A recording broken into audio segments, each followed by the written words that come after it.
Good day, we are Group 1. Today we present our video blog on PADAM's prevention of alcohol and drug abuse in the maritime sector.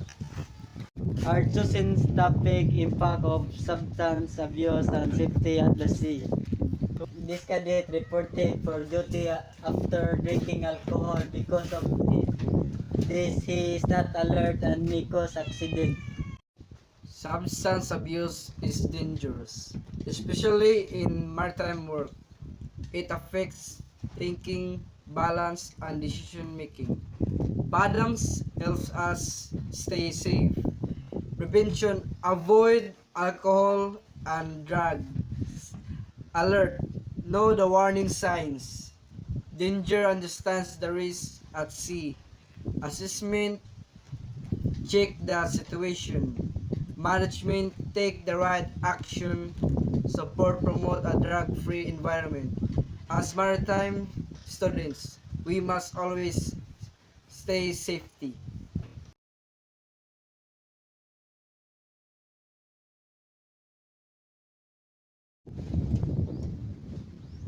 Lay the person down.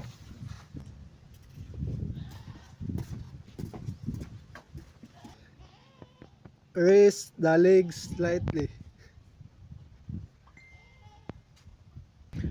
Loosen tight clothing. Check breathing.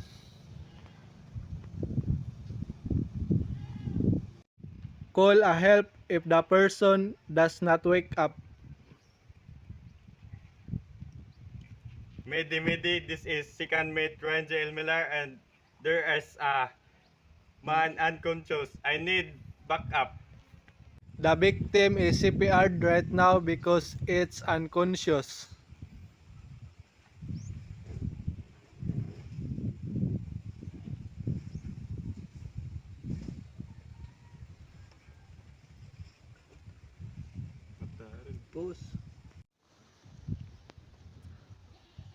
After 2 minutes of CPR, the victim is now awake.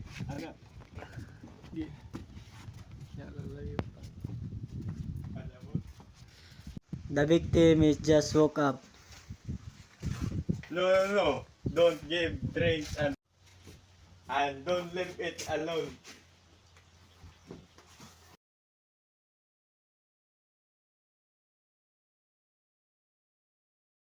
From this activity, we learned that drug abuse can cause serious accidents at sea.